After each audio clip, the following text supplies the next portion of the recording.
नमस्कार, आप हैं इंडिया न्यूज़ बिज़नेस पर और मैं हूं आपके साथ गौरव सिंह सेंगर। देश भर में हम काफ़ी टाइम से देखते आ रहे हैं कि कोई भी नया कानून आता है या कोई भी नया नियम लागू होता है, तो हम उस कानून को, उस नियम को समझे बिना अपनी एक सिचुएशन क्रिएट कर लेते हैं और उस सिचुएशन के अकॉर्डिंगली हम डिसीज़न ले लेते हैं कि ये सरकार का जो फैसला है, वो सही है या गलत है और अगर वो फैसला सही है, तो कितना सही है या गलत है, तो कितना गलत है। हम कोई इन्फॉर्मेशन नहीं कलेक्ट करते और हम अपने ही अंदाजे पे जो बाहर की जो खबरें चल रही होती हैं, हम उन्हीं खबरों को सुन लेते हैं, कही सुनी बातों को समझ लेते हैं और उसके अकॉर्डिंग अपनी एक परसेप्शन तैयार कर लेते हैं, अपनी एक सोच तैयार कर लेते हैं और उसके अकॉर्डिंग हम या तो स्ट्राइक कर देते हैं या फिर हम सरकार के बिल्कुल फेवर में खड़े हो जाते हैं। तो अब ऐसे में ही अभी हाल में बीते 2 दिन से जो चर्चा में बना हुआ है, वो है हिट एंड रन का जो नया कानून है, वो बड़ा चर्चा का विषय बना हुआ है। तो अब इसमें समझने वाली बात यह है कि ये जो कानून है, ये क्या है, क्यों लागू किया जाना था, इस चीज़ को समझना बहुत ज़्यादा ज़रूरी है। तो आज की ये जो वीडियो है, इसमें हम यही समझेंगे कि ये जो नया कानून है, वो क्या है और क्यों इस कानून को लागू करना चाहिए या नहीं करना चाहिए। ये बात की बात है, लेकिन इस कानून को समझना एक बहुत इंपॉर्टेंट चीज़ है। तो आपको बता दें कि भारतीय न्याय सहायता की धारा 106 के अंतर्गत ये कानून आता है। अब ये समझना ज़रूरी है कि भारतीय न्याय सहायता का जो ये धारा 106 है, इसके अंतर्गत ये कानून है, तो ये कानून है क्या? तो आपको बता दें कि ये भारतीय न्याय सहायता की धारा 106 जो है, वो भारतीय दंड विधान की धारा 304 ए का एक नया रूप है। अब ये जो भारतीय दंड विधान की धारा 304 ए है, उसमें क्या होता था कि जब कोई भी पर्सन रोड एक्सीडेंट कर देता था, तो उसके ऊपर गैर इरादतन हत्या का केस दर्ज होता था और वो अगर व्यक्ति एक्सीडेंट करके भाग भी जाता था, तो उसके अगेंस्ट केस रजिस्टर हो जाता था और इस मामले में उस पर्सन को अगर आरोपी पाया जाता था, तो उस पे 5 साल तक की जेल का प्रावधान था, यानी कि उसे 5 साल तक के लिए जेल में भेज दिया जाता था। लेकिन अब ये जो हिट एंड रन का जो केस सिचुएशन सामने आ रही है, इसके अकॉर्डिंग अगर हम बात करें, ये जो नया कानून आया है, ये धारा 106 के अंतर्गत आता है। तो इसमें जो सेक्शन 2 है, उसमें अगर हम बात करें, तो अगर कोई भी पर्सन जो कि ड्राइव कर रहा है और उससे एक्सीडेंट हो जाता है, तो जो व्यक्ति एक्सीडेंट में घायल होता है, उसे अगर हम उसी सिचुएशन पे छोड़ के, एक्सीडेंट वाले हालात में छोड़ के भाग जाते हैं, तो ऐसी सिचुएशन में क्या होता है कि जो घायल व्यक्ति है, क्योंकि अब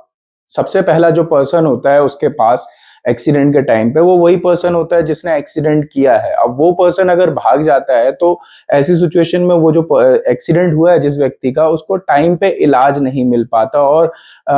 इस वजह से वो मौके पर ही दम तोड़ देता है। तो कई बार ऐसा होता है कि ठीक है, अगर वो बच गया तो वो हॉस्पिटल तक पहुंच जाता है, लेकिन फिर भी उसको कई सारी परेशानियों का सामना करना पड़ता है और अगर नहीं बचा तो उसे मौत का सामना करना पड़ता है। और कई बार ऐसा होता है कि जब एक्सीडेंट हो चुका है, तो उसके बाद वो जो व्यक्ति जिसकी मौत हो चुकी है, अब उसके परिवार को प्रशासन की तरफ से कोई मदद मिल सकती थी, क्योंकि आपने उसे एक्सीडेंट हो जाने के बाद उसे ऐसे ही छोड़ के वहां से भाग गए, तो वो भी एक चैलेंज होता है कि प्रशासन की तरफ से जो मुआवजा है या जो बेनिफिट मिल सकता था उस परिवार को जिसने अपने घर के एक पर्सन को एक्सीडेंट में खोया है, तो वो भी एक नुकसान का सामना करना पड़ता था। तो ऐसे में कहीं ना कहीं ये जो नया कानून लाया गया था, इसके अकॉर्डिंग अगर देखा जाए, तो सरकार ने एक टफ डिसीजन लिया था, एक स्ट्रिक्ट डिसीजन लिया था और ये जो स्ट्रिक्ट डिसीजन सरकार ने लिया है, तो इसमें क्या था कि जो एक्सीडेंट करके भागने वाला व्यक्ति है, उसको 10 साल तक की सजा देने का प्रावधान था। और इसमें अगर हम बात करें, तो जुर्माने का भी था, लेकिन जुर्माने का जो अमाउंट है, वो अभी डिसाइड नहीं हुआ है कि जुर्माना कितना लगेगा। अब बड़ी बात यह है कि ये कानून इतना इंपॉर्टेंट क्यों है, तो चलिए हम कुछ डेटा पे, कुछ नंबर्स पे बात करते हैं। तो अगर हम साल 2020 और साल 2021 के डेटा की बात करें, तो साल 2020 में टोटल जो हिट एंड रन के केस सामने आए थे, वो 52,448 केस पूरे भारत में सामने आए थे, जिसमें से अगर हम एक्सीडेंट के बाद मौत की बात करें, तो 23,159 लोगों ने एक्सीडेंट में इनकी मौत हो गई थी। तो ये कोई छोटा नंबर नहीं है, ये बड़ा नंबर है। वहीं अगर हम 2021 की बात करें, तो 2021 में ये नंबर्स और बढ़ गए थे। 2021 में 57,415 रोड एक्सीडेंट हुए थे, जो कि हिट एंड रन वाले रोड एक्सीडेंट्स की बात कर रहे हैं हम, और इसमें जो मौत हुई थी, वो 25,938 मौत हुई थी। अगर हम इन दोनों साल के मौतों का नंबर अगर हम कैलकुलेट कर लें तो ये जो नंबर्स निकल के आते हैं ये 50,000 के आसपास का नंबर निकल के आता है, जो कि कोई छोटा नंबर नहीं है, ये बहुत बड़ा नंबर है। आप सोचिए कि 50,000 के आसपास लोगों ने सिर्फ हिट एंड रन के वजह से ही दम तोड़ दिया। अब ऐसे में हमारी क्या जिम्मेदारी बनती है? तो अब हमारी जो जिम्मेदारी बनती है वो ये बनती है कि जो हिट एंड रन की सिचुएशन है वहां पे अगर हमसे कोई एक्सीडेंट हो जाता है तो हम अपनी जिम्मेदारी को समझें और उस जिम्मेदारी को समझते हुए जिस व्यक्ति का एक्सीडेंट हमसे हो गया हम उसे एटलीस्ट हॉस्पिटल तक तो पहुंचाएं, या फिर पुलिस और एम्बुलेंस की मदद से उसको एटलीस्ट उस सिचुएशन पे तो लाके कर दे कि हम इंश्योर हो जाए कि वो पर्सन हॉस्पिटल तक सेफली पहुंच जाएगा, उसे टाइम पे ट्रीटमेंट मिल जाएगा, उसकी फैमिली वालों को इस चीज की इंफॉर्मेशन मिल जाएगी कि उसका घर का जो पर्सन है वो किस हालात में है। तो अब यहाँ पर एक इंपॉर्टेंट बात है कि ये जो सरकार ने नियम बनाया है, ये कानून बनाया है, इससे ज्यादा इंपॉर्टेंट चीज है कि हम लोग रिस्पॉन्सिबल बने, हम अपनी रिस्पॉन्सिबिलिटी को समझे। कोशिश ये करें कि हम ड्रिंक एंड ड्राइव ना करें या जो गाड़ी है वो बहुत ज्यादा तेज स्पीड में ना चलाएं,